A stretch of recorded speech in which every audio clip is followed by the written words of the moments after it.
So, good afternoon, everyone. Perfect. Welcome to the Strategic Human Resource Management panel. If you didn't know where you were, that's where you are. So today we have this lovely lineup of panelists that I will let introduce themselves once I stop talking.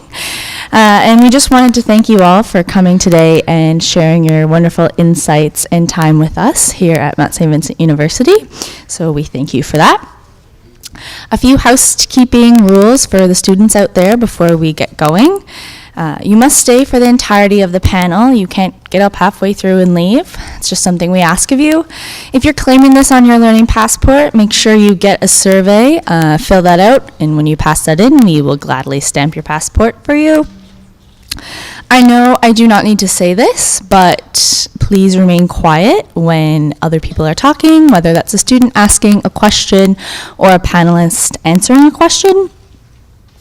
Also, stay off your cells. I know that can be extremely hard, or if you have a child, it's understandable, but please keep it off and don't look at it. It's very distracting.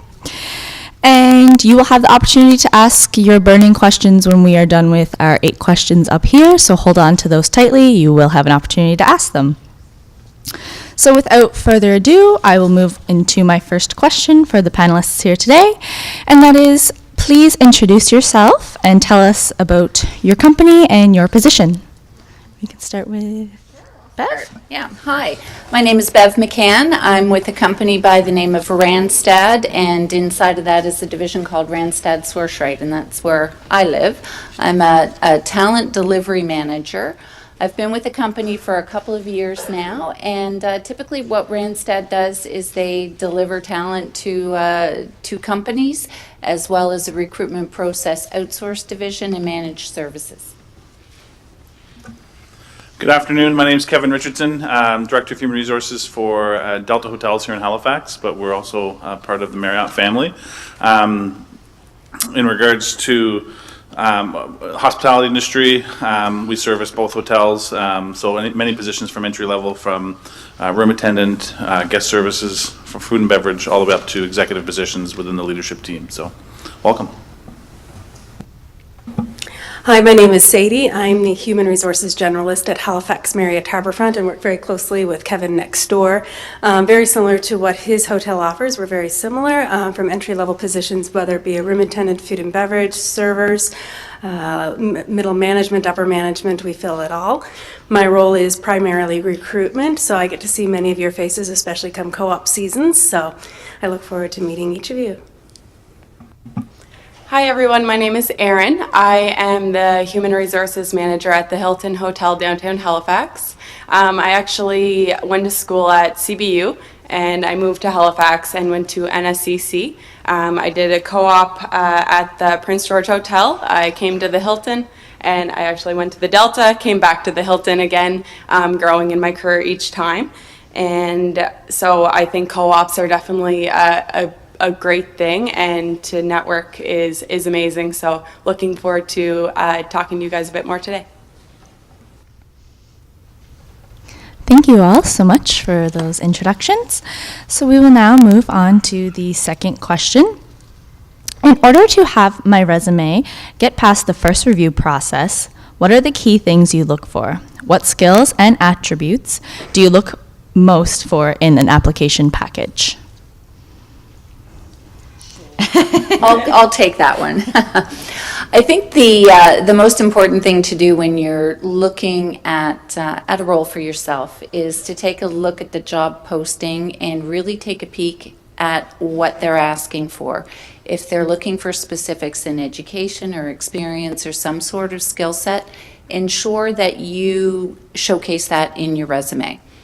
And secondly, in a cover letter, show a piece of your personality. Show a bit of your passion for what it is that you're looking for in your career and the evolution of your career. So similar to what Bev said, big focus for us is in that cover letter. And I know we're talking about resume, but cover letter is a big piece for us, and really just kind of a straightforward, to the point, what you're going to bring to the table, what you're going to offer. why you're interested in our organization. Those folks that do, it kind of ties into some other questions, but a little bit of research into the organization to make sure that your values align with the company's values is really, really important. Also want to talk a little bit about some attention to detail just in regards to the resume and the cover letter is a little bit of quality. You know, I know there's templates out there, but spending a little more time to maybe just something on that resume is going to catch the attention. To make sure that the resume is addressed to the right person, to the right organization. You would be surprised. Sometimes we get resumes and cover letters to another hotel or another organization. So people just take that extra bit of time to make sure that you have that attention to detail and focus on the organization you're applying for.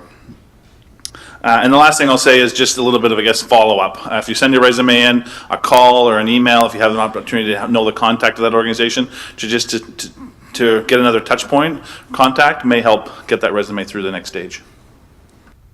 It's hard to follow up on that because they cover everything. A lot of the systems now are online. So when you're doing your online application, check the appropriate boxes. I don't know how many phone calls we put through and they check off their availability and it's not an accurate projection of what you're actually available for. Be honest and truthful. That is so important of whether or not you'll get screened in. Pick up the phone, follow up, find out who the hiring manager is, and then put that in your cover letter. Attention, Mr. or Mrs., and find out those individual details. If you know what the mission statement is, do your homework, find out what their mission statement is, and put that in the cover letter. Again, showcase that you've done a little bit of research on the company, and take that time to kind of do a little bit of digging. And again, it goes back to look at the fine details of the job posting. If they are saying explicitly customer service experience, list that in your cover letter. Show how you've done customer service in your history. And all those transferable skills will really land you in an appropriate position. It sets you up for success as well. It's about the right fit. Awesome. And again, all of these things that you guys are mentioning applies to everywhere, whether it's hotels or any job that you're applying for. Definitely all key pieces of information when you're applying for jobs. One main thing that some positions are looking for are experience in the position that you are applying for. So again, take the posting, kind of make key notes. So the things we're looking for, transfer that over into your cover letter. Cover letters are huge. A lot of people don't do them. It really shows that you're taking initiative and going above and beyond writing them. Another key point, again, as you guys have mentioned, is before you even do your resume or your cover letter, just call the company and say who is the HR person, who is the hiring manager, because companies are really impressed if they see your name on the cover letter. So it shows that you've done your research. On job postings online, sometimes it doesn't say who the person is that is receiving the resume, so that is kind of a really good initiative to keep in mind.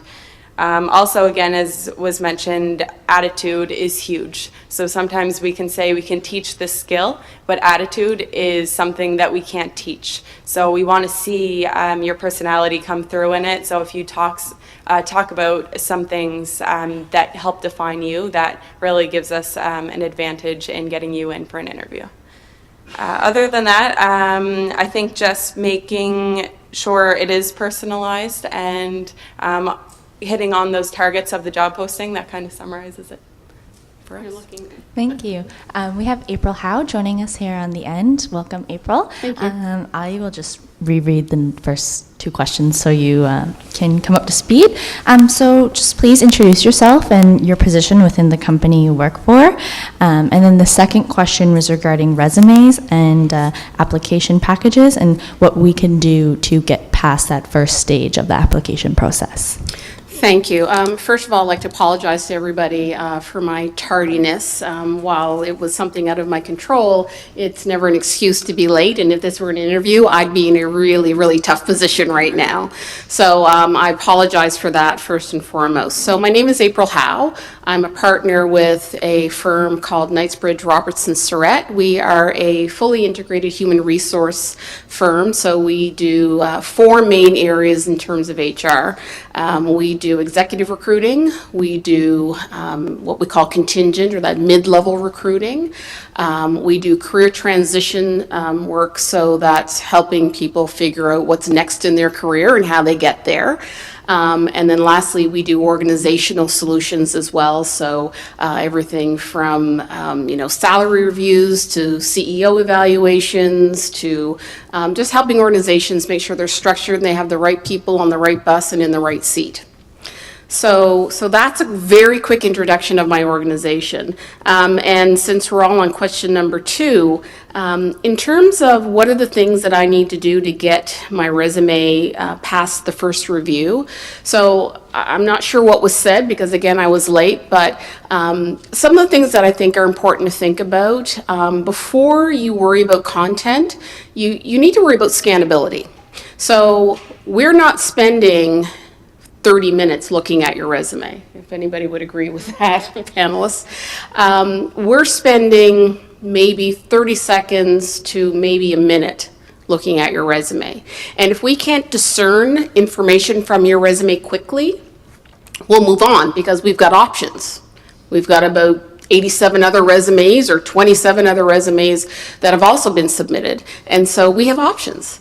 And so making sure that you have very clear sections and that information is easy to find and it's easy to read is really important on that first pass of your resume. So I always say build it first for scannability, then build it for content. So content, and what I've heard already, is that content is key, and linking the job to your resume is critical. Otherwise, why am I spending my time on your resume? So me understanding that you're a clear candidate for this job is your job number 1. So being very, very specific about the competencies. So look in the job ad and see what are the competencies that are being really highlighted.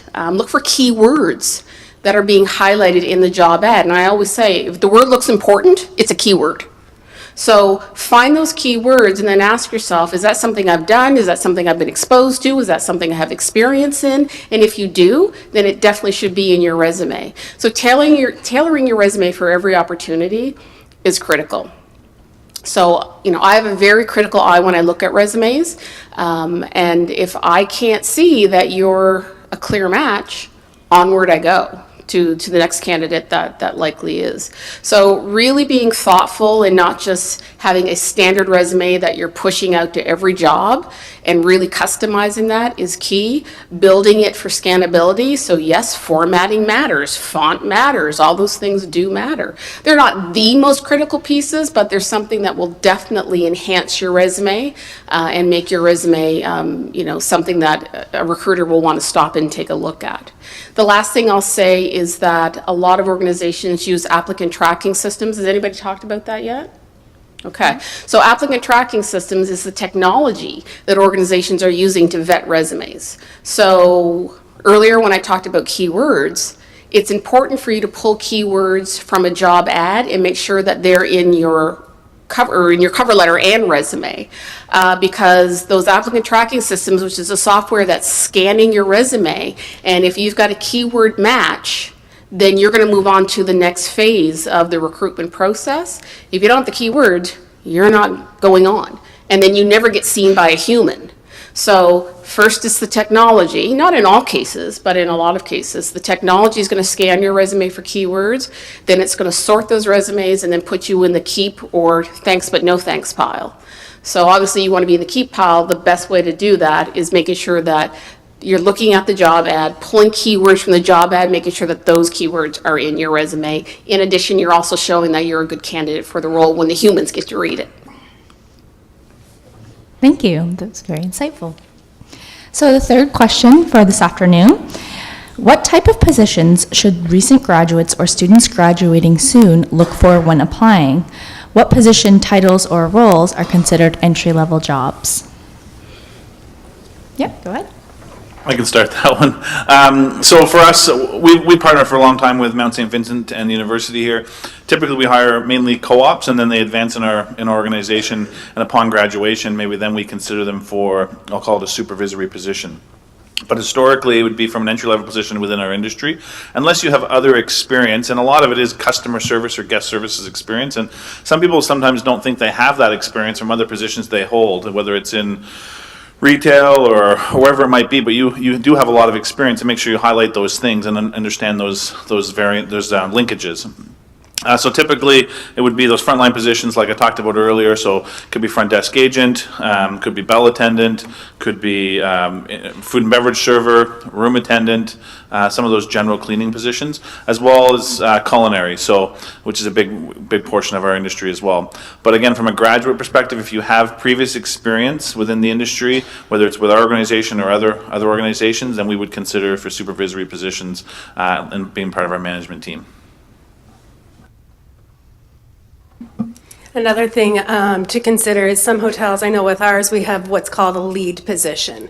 It's not necessarily a guest service agent, it's not a supervisor, but it's that in-between role. It's a supervisor in training. If you're a graduate from a specific program, those might be the skills we're looking for, and we can take that education and some of your experience that you've had outside of our organization and move you right into a lead position depending on what you bring to the table. So that's another aspect to look for, are lead positions. Again, they're not supervisors, but they're not entry level. They're that supervisor in training.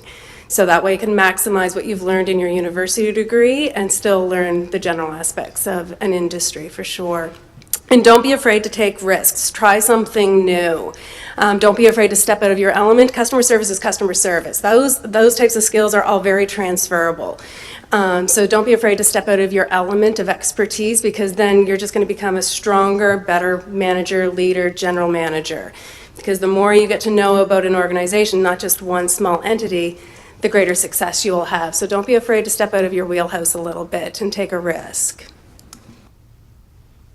All right, and I'll jump in on that one since I'm with hotels as well. A lot of the same things do apply. So co-ops are huge. With us, we love co-ops. So if anybody's interested, come talk to us after. But it's a great way to get you in the doors. Some of them are paid, some of them are unpaid. But it's a great opportunity to float around and see different departments, not just one. And as Sadie had mentioned, that if you speak to any general manager at a hotel, usually they have worked in multiple departments. So it's great to put in your time at those other positions that may not be your ideal to get you where you want to be.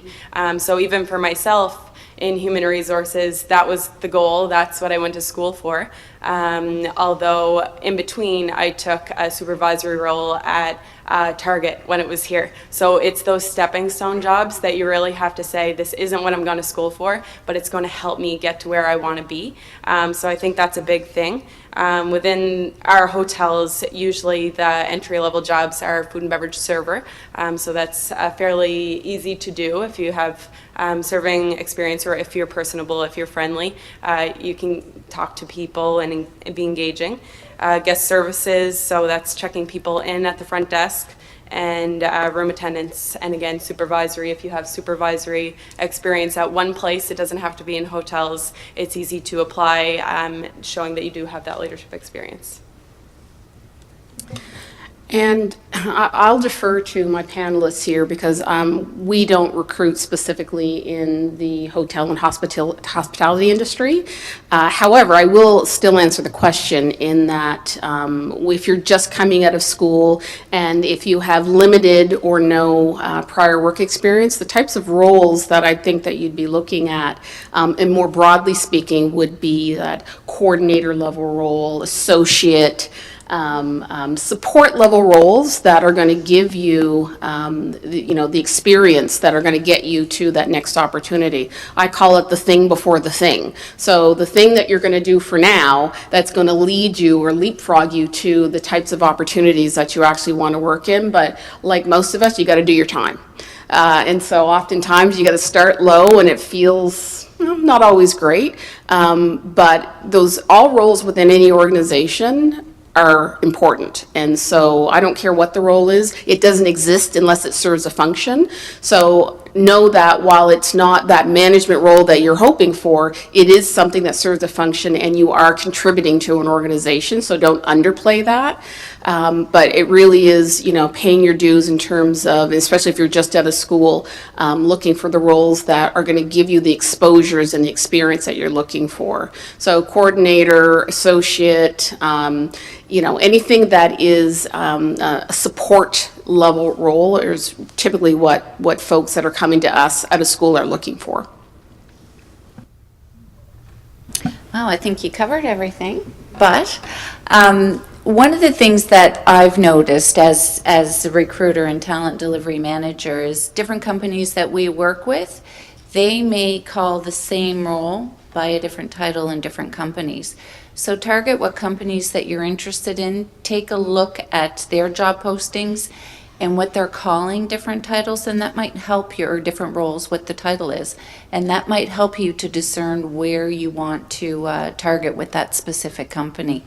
And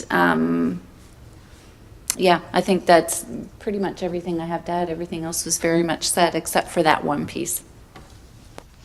Thank you. So question 4, name one thing that impresses you about a prospective employee in an interview and one thing that detracts from the individual in an interview. Do you want to start, Erin? Yeah, sure. All right. Good questions. So I think when the impressive qualities that people can bring to an interview are definitely doing research about the company. So that could be a question from the employer, or it could be something that you can bring up. So if you just type in the company's web address, so go on Google, just look them up. It's something so easy to do, and nobody does it. So I think that's definitely a good place to start. Also, in human resources, if the company you're applying for does have human resources, we ask a lot of behavioral questions. So what they are is when the interviewee says, tell me about a time when you did this in the past, and you kind of have to rack your brain and think of a specific example. I think definitely going on the internet and typing in potential questions is a huge benefit, because a lot of people can't think on the spot like that, but there are some basic ones that a lot of employers do ask. So I think if you're prepared for that, that will definitely help you out and help your nerves so you can answer better. And one thing that definitely detracts from an interview is when an interviewee badmouths their past employer, or say, I didn't agree with this, or I didn't get along with them. Anything negative, if you're unsure about saying something, just don't say it. So think of another example, and that again comes with doing your research and being prepared for the interview, because if nothing comes to mind, you're just going to say whatever you think of. So if you're prepared, then that may help you for sure.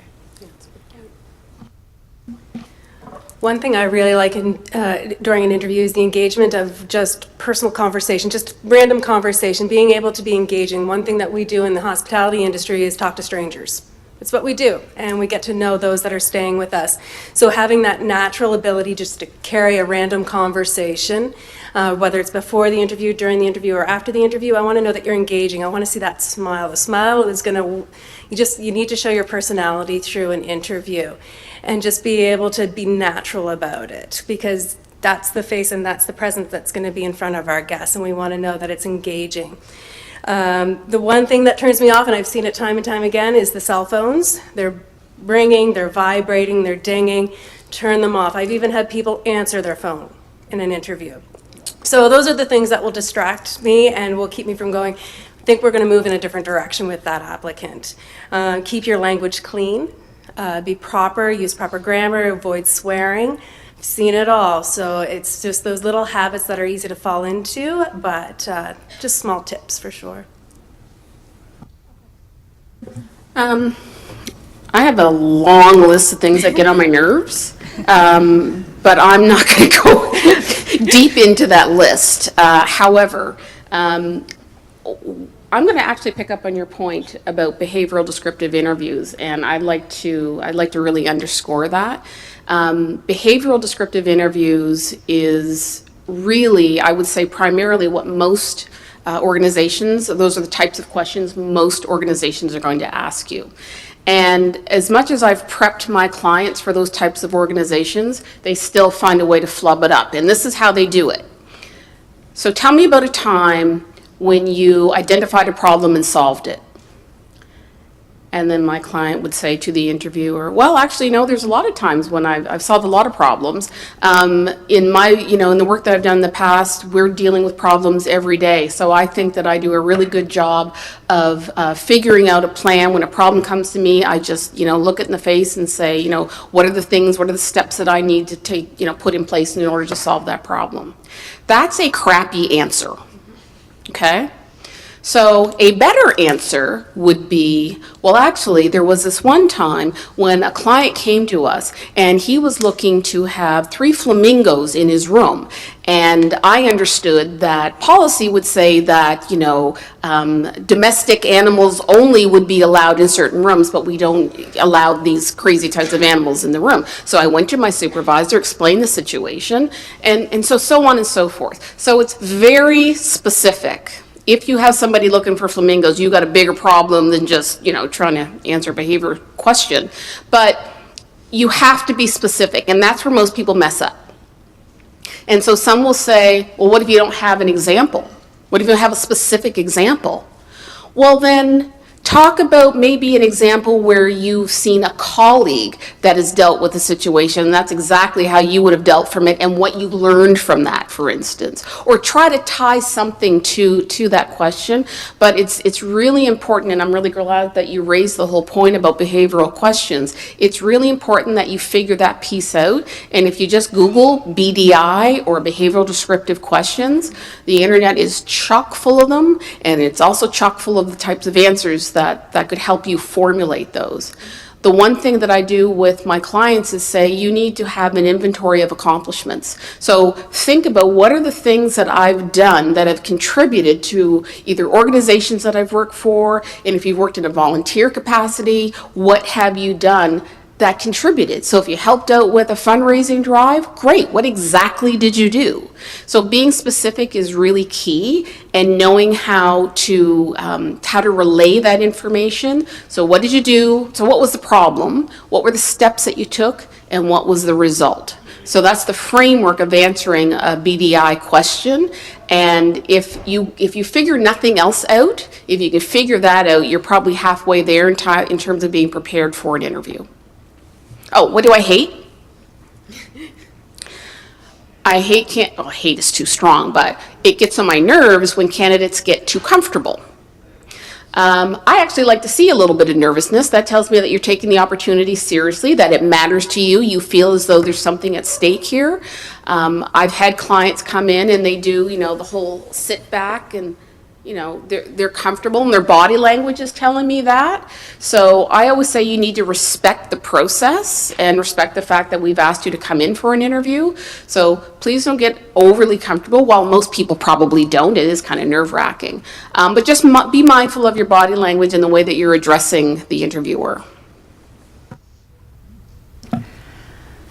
A solid handshake, eye contact, being upright, sitting properly, posture, all of those things, being present in the moment, having an outstanding attitude, just being focused on the moment and the questions, showing positive energy, that alone will open the door to a lot of future questions, BDI questions, and all of that you have to do.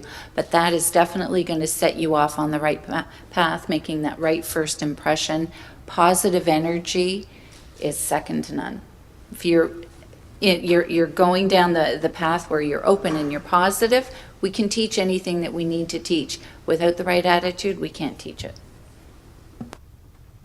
She stole mine there. That's okay. No, it's good. I don't have a whole lot to add. Just the last thing was just having at least 1 or 2 questions at the end of an interview.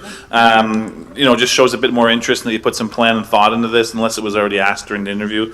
And that point I mentioned earlier on is just somehow linking your core values or your personal beliefs into the company's organization's beliefs and kind of tying those together really goes back to show some of that research.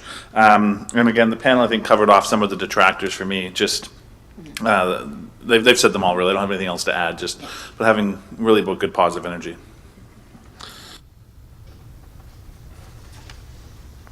Great. Thank you all. The fifth question for this afternoon: what kind of opportunities, paid or otherwise, would you most strongly recommend for students looking for relevant experience outside the classroom? I can jump in there. So again, as stated earlier, we definitely, co-ops are number one. It's a great way to get into the door. And also, if you want to kind of get to know what something is like, you can apply. Sometimes my hotel, for example, sometimes in food and beverage, a lot of the workers have two jobs. So sometimes it is an advantage to have casual associates. So having that in your back pocket is always nice to have, then you do get that experience. I'll say that, so I think the obvious would be volunteerism. So any volunteering that you do is seen as not just a comment on maybe your work ethic, but it also may be a comment on your values. So depending on what sort of organizations you're volunteering with. And one that I'll throw in there as well is, I'll call it pro bono work.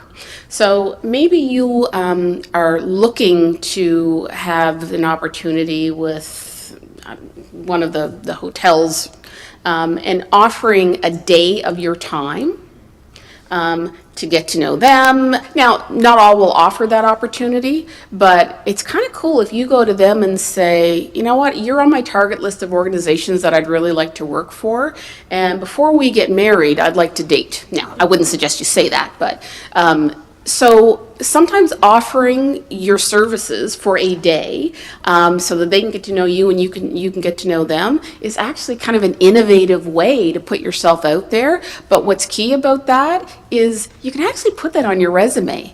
It is unorthodox, but it's not so far out there that it's a weird thing to see on a resume. So I'm all about doing things that set you apart from your competition.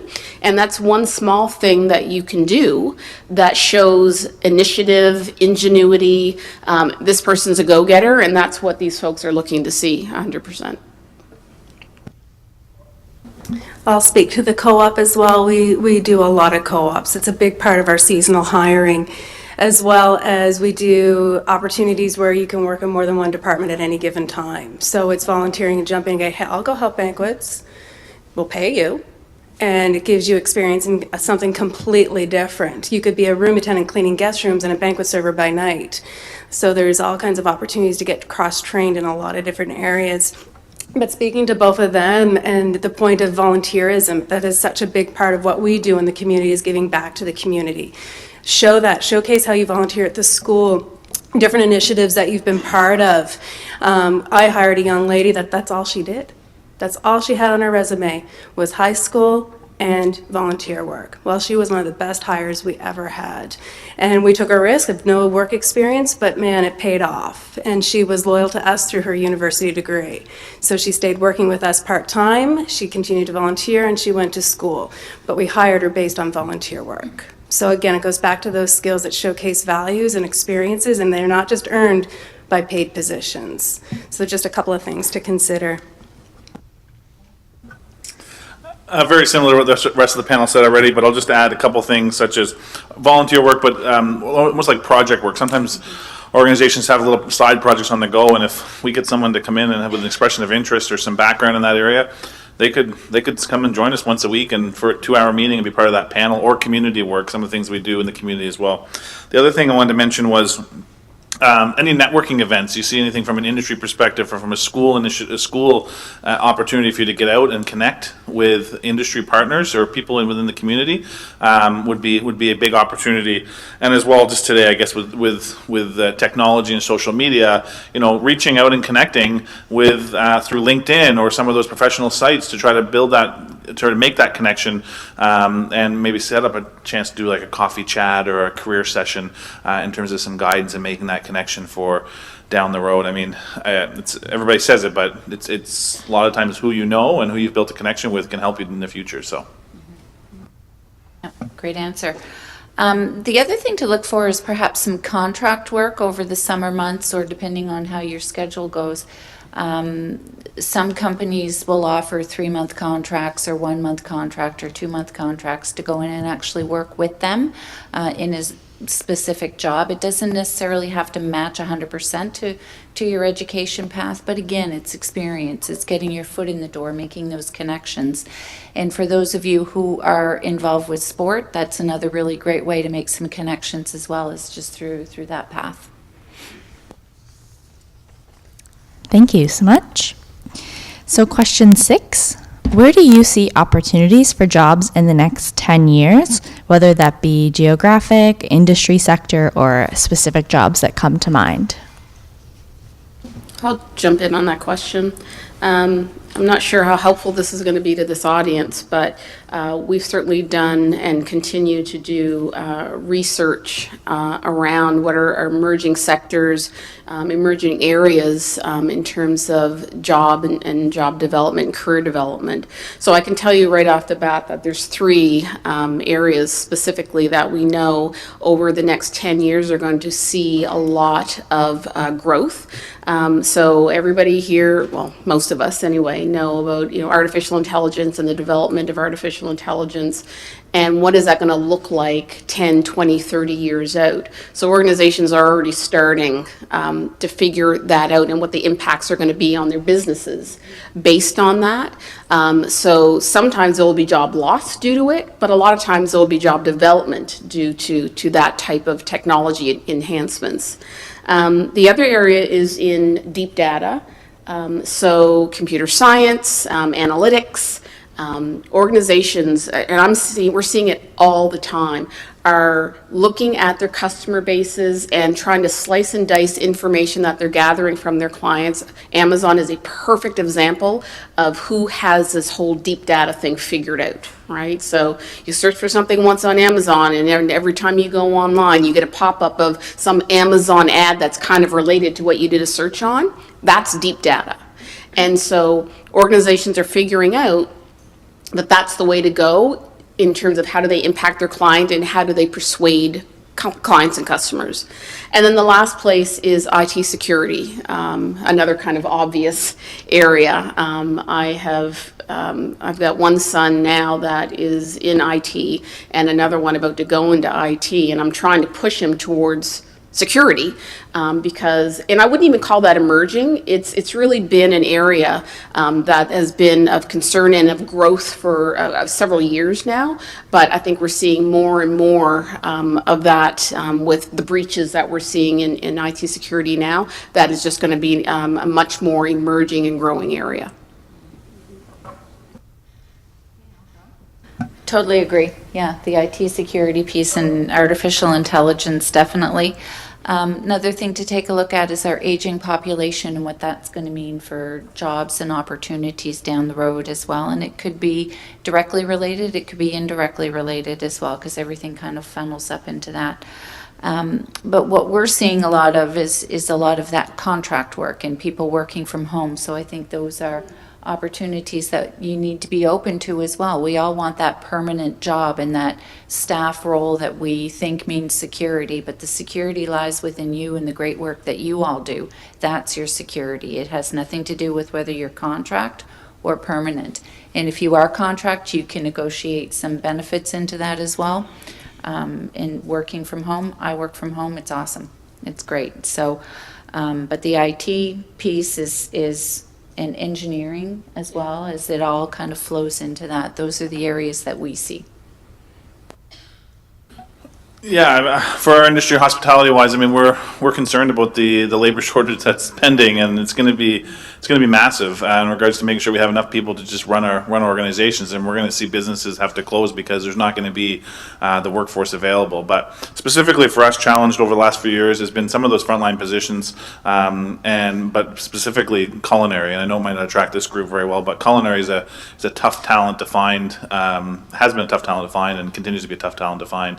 That senior culinary level position, but in general, it's about finding. There's people out there looking for jobs, but it's about finding the right fit for organization and people that want to do the work what's required. Hotels are growing, they're not going anywhere. We, as a Marriott company, have grown exponentially over the last 3 years, just with the acquisition of different brands. So we're not going anywhere to some degree, but yet again, to speak to Kevin's point, our talent pool is shrinking. So the opportunity for even local advancement will be there for sure if you get in and you find an area that you really, really love, and you, like we talked about, get cross-trained, try on different hats, try on different uniforms and play that role, and you'll get to grow and develop within a company. I've been at my property for 20 years. I didn't start in HR. I started as a security officer, and we work our way around and we work our way up. And so there's opportunity for sure. But again, we get bigger, but the talent does shrink for sure. Awesome, and I was going to mention the same thing. There's so many new hotels going up if you look around the city and in Dartmouth. So the jobs are there, they're going to be there, so that's nothing on your part. So if you're looking, hospitality is amazing. It's an industry a lot of people don't think of to go into. I know it never crossed my mind at first until I saw a list of places to do internships. Again, I started out at the Prince George, that's how I got into it. And again, just speaking from my experience trying to get into human resources, I went there for school. I didn't realize how hard it was when I was actually searching for a career in it until I was out there applying. So I mean, again, we talked about stepping stone jobs. That's something that I had to do as well.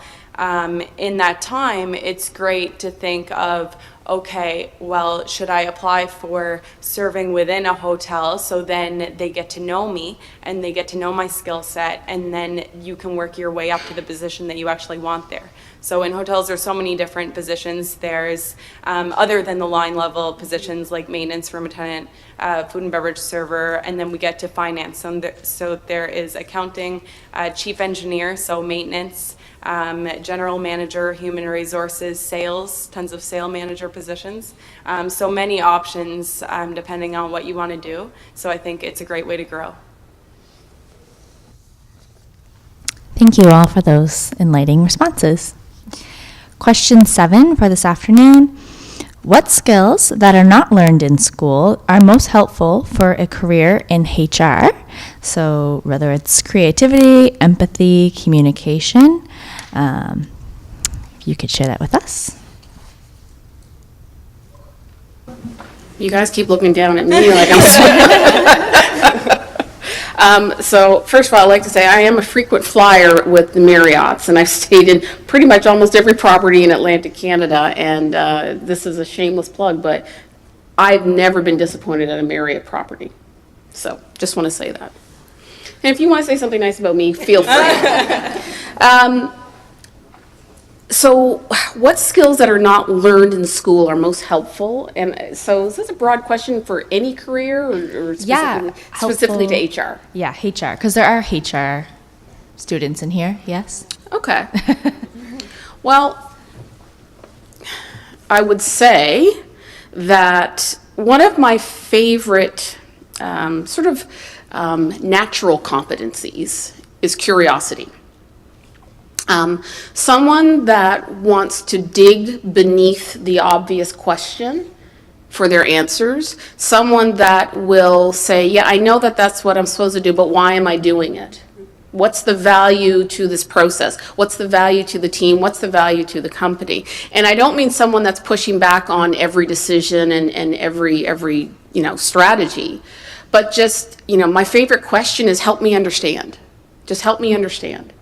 And I will always make time for someone that has that natural curiosity. It's amazing how far that will take you in terms of your analysis of situations, your understanding of the way things work, processes and procedures, and the perspective that other people have on you because you're asking those second, third, fourth level questions. So I like to see curiosity in an individual, and don't kill me with questions, but I like to see someone that wants to understand.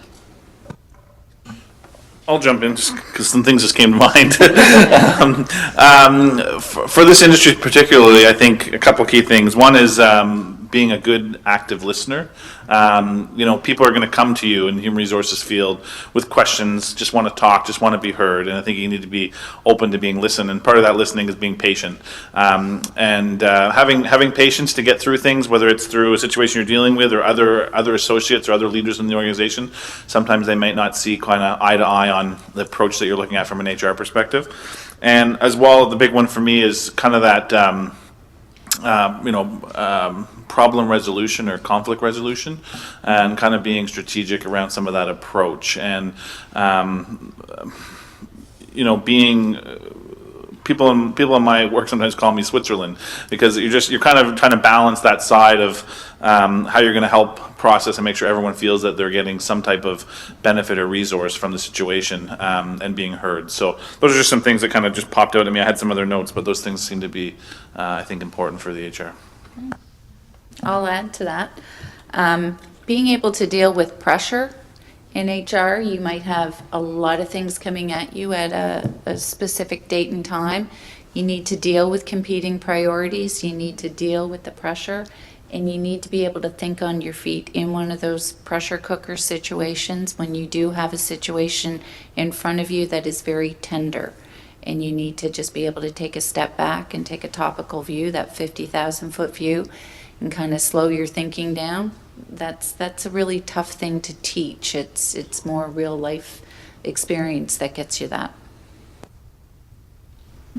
I can jump in here.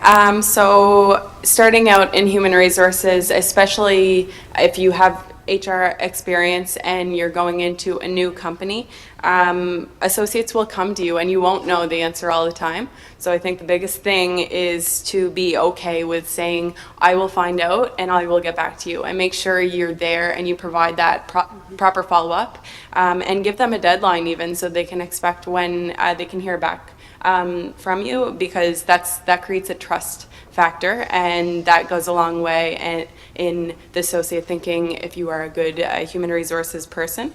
Another thing, when I started out within my first role in human resources, a lot of the time I was asking for confirmation from my manager. So whether it's creating a job posting or creating a poster advertising a Christmas party or something like that, I typed everything up, everything that I needed to put in the poster, and then I took my manager, I said, am I missing anything? So a big part, and it comes with time too, is having that confidence and knowing you have to put when, where, and knowing all those things they have to put there, is just kind of asking yourself those questions first before you just rely on somebody else to answer them for you. And another big part is you do have a lot of associates coming to you in human resources for multiple things. It's so easy to forget, and people ask you things passing by. So again, if it's a manager, I say, can you please send me an email on that or document it, so then it's easy to keep track and follow up. Wow, it's hard to follow up after all of that. One thing that I learned from a really good mentor is time with them. Having a director or somebody you can partner with to do case studies with. Well, can you walk me through how you handled that specific situation? What happens in HR stays in HR, so you know that there's a lot of confidentiality that's involved in there. So teach me so I can grow. And don't be afraid to ask, well, explain to me why you made that choice. Why did you direct that person to go in that direction? And be inquisitive. Your curiosity plays a big part of it. And just go through case studies, and that's a big part of how you learn. You can't make a lot of the stories up. You learn through actual examples that happen. The other piece is just a desire to help. Their feelings are very important to them, and how they're feeling in the moment is very important to them. You in the moment might go, "Well, okay," but to them, that's really, really important. You have to take that time for them. And at the end of the day, it could be 5 o'clock and it might be time for me to leave, but I've got somebody in my office that's extremely upset. I'm staying for that associate. I can't say, "Sorry, I gotta go." I need to make time for that person. So it's just having an empathetic ear, a desire to just want to help others, but don't be afraid to have a good mentor and ask a lot of questions. I had one more that I'll add that I think we'll all be able to appreciate, is resilience. In organizations today, change is constant, and so nothing stays the same for very long in most organizations. And the constant change in people and process and what do we call ourselves today, and my title just changed and I'm reporting to a different department and they've reorganized again and this is the 4th time in 2.5 years. It is constant. Organizations are always trying to find their competitive advantage, and oftentimes that's focused internally on the way that we do business. How do we serve our clients? How do we, leverage efficiencies? And so that means constant change. And if change is not something that you're up for, you're going to have a tough time out there if you're not ready for change. And so if we've had any level of success in our careers, I would say that there's probably one common denominator. It is that we're all able to manage and deal with change. And so that's something that I would say is, partially internally generated. And then part of it can be externally developed as well. But I think that's a really important piece, and I would think that we'd all agree on that. Thank you. So our 8th question for this afternoon is, if you could give a student a piece of advice at the start of their career, what would that be? I have a fun quote. Well, first of all, you got to take risks. You have to. That's a big piece of what I believe in. But my favorite quote is, if you are not uncomfortable, you are not growing. So don't be afraid to feel a little bit uncomfortable. Okay, so that would be one piece of advice I would give. Another piece of advice is be open. You might have in your mind's eye a specific path that you want to go down, but I think another thing that we can all say is we've had a few different roles that we've accepted and taken on that really wasn't what we had intended day one, but you know what, it turned out well. It layered our career. And we are where we are now, and that'll change too, because again, change is pretty big. But be open to that. Be open to taking on something that you hadn't thought might be a good opportunity for you. So just adding on to that, I'll add kind of fully dive in, like get involved in everything possible in the organization. When I first started the industry years ago, someone kind of just took me under their wing and said, "You're coming to this meeting with me, you're coming to this meeting, you're on this committee," and I was like, wow, it's a lot. But just to be a part of that and to be involved and be at the table with other associates, networking opportunities, leaders, other frontline associates was a good opportunity to get involved and really be a part of the whole organization, as well as community initiatives. So getting involved in what your organization stands for, internally and externally. All right, and again, relating back to coming out, being somewhat of a recent grad myself, my biggest tip of advice, and I say it time and time again, is to network, to talk to people, to touch base, say hi. LinkedIn is a great thing. It's really grown over the past few years, and it shows if you apply for a job and have an interview, if you add that hiring manager, it really shows that you're taking initiative. Also, again, I started through an internship in hotels, and I worked under the Human Resources Director's wing for only a month. After that, there was no position there for me. So there was a different company that kind of you apply for payments. So she was trying to keep me on through that. In that time, I did find employment elsewhere as a stepping stone job. So I took that, but I still kept that connection. So I reached out to her probably a year later to see if there was any new opportunities. And she said she was always going to keep me in mind.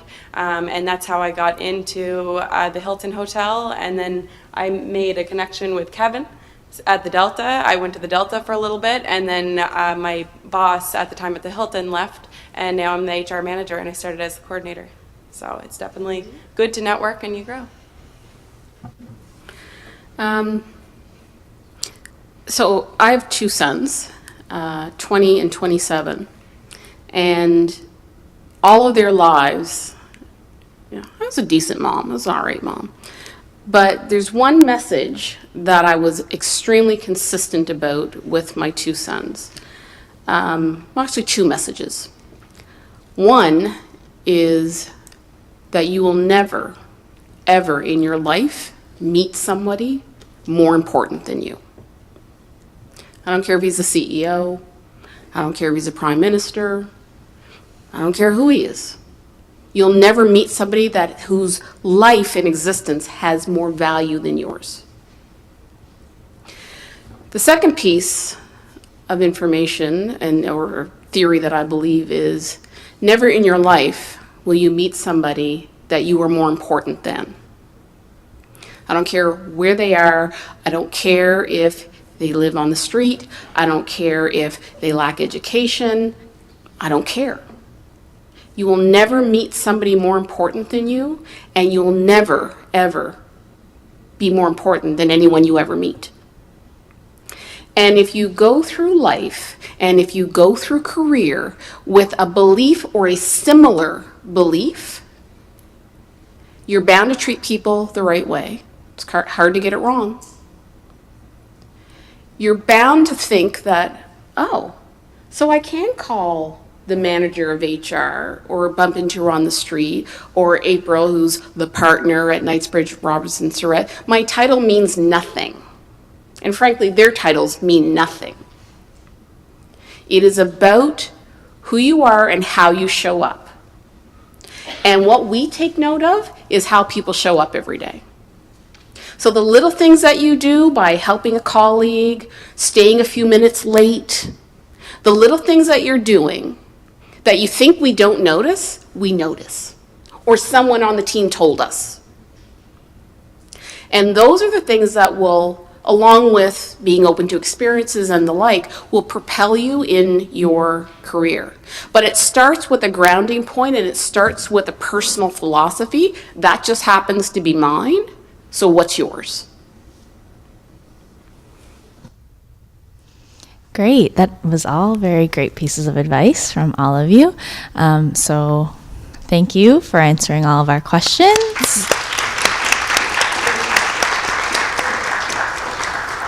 I'm sure every person in this room can walk away with at least one thing that they learned. So now we have about 15 minutes left for your guys' questions. So who has a question? Yeah. You said to have a list of accomplishments or examples of stuff that you've done in the past. Is it kosher or okay to bring in notes with you? Pad of paper and pen? So the question, if you guys didn't hear that, and then also for the folks online, was in an interview, if it's okay to bring in a pen and a piece of paper or notes to help you along. I'll take that, since I think that was a point that I made. It depends on the situation. So in a lot of organizations, that would be perfectly fine. What I would say to you is, if you're going to bring in a pen and a paper, first of all, don't grab 3 pieces of loose leaf and a pen without a cap. Make sure you've got something decent, either a padfolio or a nice book, so that you appear as though you're prepared and it just doesn't look haphazard. The second thing is, ask if they mind if you take notes. In some situations, it won't be okay. A lot of government interviews, for instance, that would not be okay because that might be considered an advantage, and where they have policy around fair hiring practice and they're very stringent about it, you may not be able to actually take notes. So, and just as a matter of courtesy, I'd ask them if they mind if you take notes, then pull it out. Don't pull it out and then ask. Ask first and then pull it out. And just to ask, was your question around more to be able to reference those accomplishments? Yes. Okay. So, I mean, yeah, I think I'm fine with if you have a flat sheet of, I mean, it should already be part of your application package, so we're going to have a copy of that. But if you just want to be able to reference it, it's okay to take a quick glance at that, again, if you have a nice portfolio or something. But in terms of spending too much time on that, you should be able to kind of come up with some of those pretty quickly. I will judge you if you keep looking at your paper. Make it a copy of your resume or application that we already have a copy of. So if you have something like that in front of you, that would be acceptable in my mind, so that you're referencing, like if we were asking questions about your resume, then you can say, oh yes, let me speak to that a little bit more in detail. And that would be your kind of your little trigger to talk about it, but I would use your resume as your kind of cheat sheet. Because like Kevin said, that stuff should already be in your resume. Those accomplishments should be listed there. And I know some behavioral questions, it is hard to think back on the spot, and there are some typical behavioral questions when we say, can you tell us an example when you exceeded a customer's expectations or something like that? That one maybe you should have an answer for because we don't want it to seem like you're making it up. If you keep looking back at your notes, I would say have some tough ones that you just really want to remember, those solid, good things that you did. I would jot them down. When the interviewee is asking you those questions, answer off the top of your head. But if you're really stumped and you cannot think of something, it's okay to say, can we go back to that question? That's totally fine. And then you can say, let me just touch base on my notes, tell them that you're going to do it, and then it shouldn't be a problem in a portfolio type of document that you take in with you. Having an add a girl or an add a boy file is a great thing too. So these are little letters of recommendation that you kind of keep in a file. And I always say to everybody, start your file. Any little email that you get from, a colleague or somebody that you report into, or a client or a professor or anybody, start your add a girl, add a boy file. And it's okay to bring that to an interview, but again, ask permission. I've got some things here, little recommendations. You might want to go through it and just leave it on the desk, or have a copy ready to leave behind. So always good. Add a boy, add a girl file. Thank you. Any other questions from the audience? Yes? Do you prefer to hire people that are just specifically in HR or hospitality? Do you appreciate cross-educational routes? I'm an accounting major myself, but I also have HR. I have hospitality. I have marketing. I have a year of co-op with extensive customer service, payroll, et cetera. When you guys interview, do you prefer to hire people that have that cross-education, or just specifically in your career choice? So just to repeat, the question was, when hiring, do you hire for a specific position, or do you take into consideration all of the other positions or education that someone might have?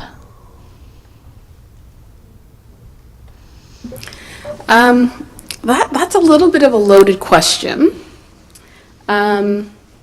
So if you're a student coming out of a program, I would say it would be an advantage to have a lot of these, crossed, multi-functions that you've had experience and exposure to, because that allows these folks to say, okay, we could put him here, or we could put him over there. So that gives you the capability to be plugged into different departments, and therefore, obviously, broadening the potential of hiring you for something within the organization.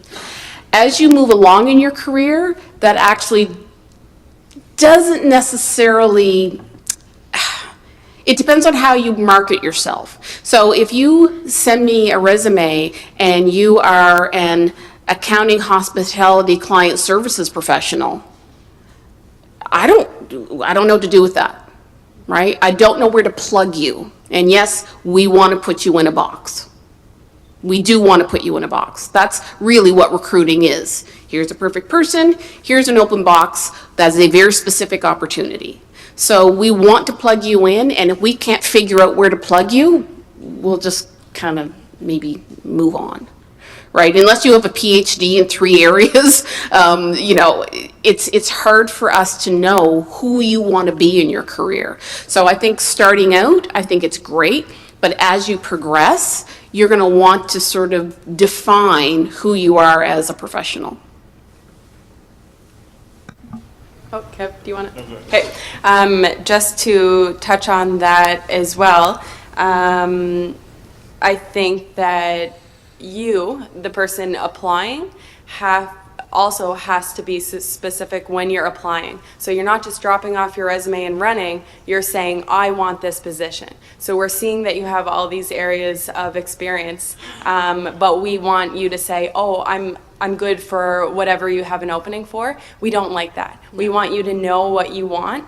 Come in and say, I have this experience and I think that can help me. I can help out if needed, but I want to be in human resources. That's where I'm at right now, because we just don't want you to get bored of this one position and then say, oh, next month I feel like accounting. You know what I mean? Mm-hmm. So I think it's definitely how you market yourself and how you communicate that.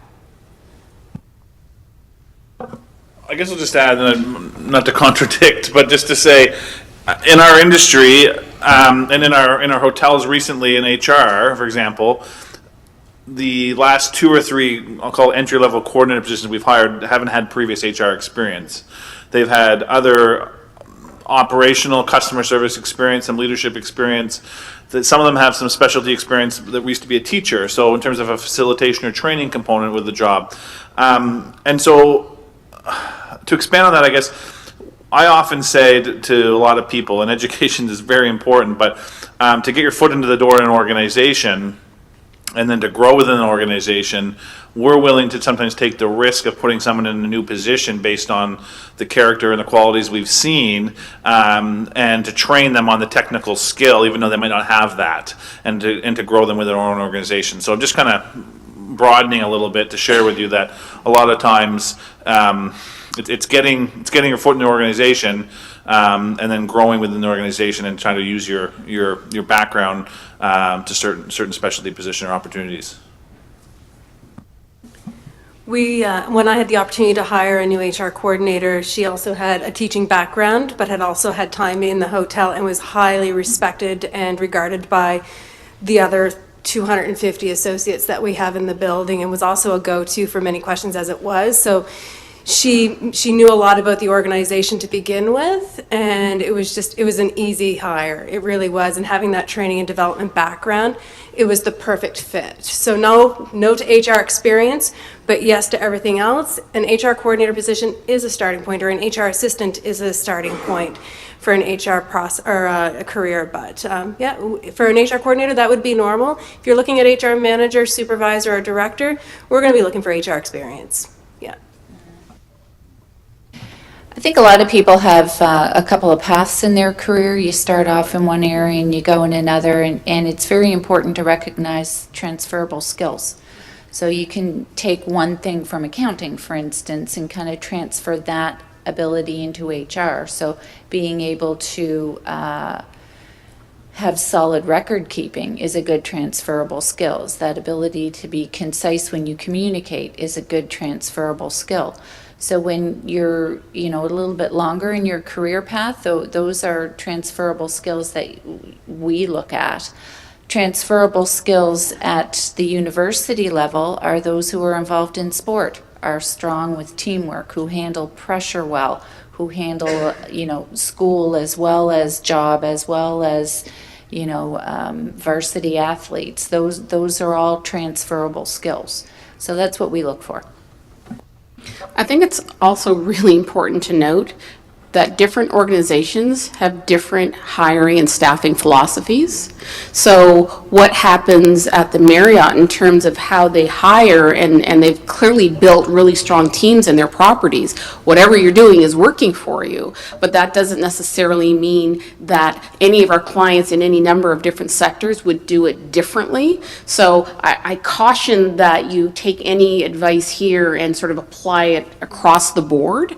I still think you need to do your digging. You still need to ask good questions. You still need to network with people, perhaps people that work in the organization, connect with them on LinkedIn, and ask a few of those key questions that you think are important in terms of culture and or things like that, because there is no one size fits all.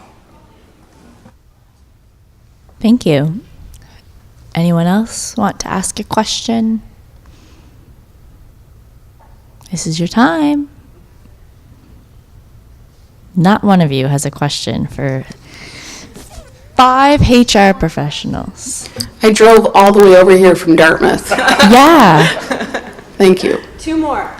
If you guys don't have a question, I'll ask a question. Oh, sorry. Pressure when you come out of school. What is one knowledge that you look for? What is one skill and what is one ability?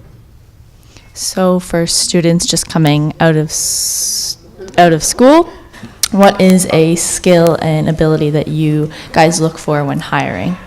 I'll just go back to a couple things that were said earlier. It's just that kind of that drive, that passion, that positive attitude. And I like April's comment earlier about the resiliency. You're going to hit some roadblocks, and you got to fight through that and kind of get through it, and then going to pursue on the other side and see success. That resiliency showcased in your interview as well. Tell me about a time when you went through a very difficult situation. Perfect example, right?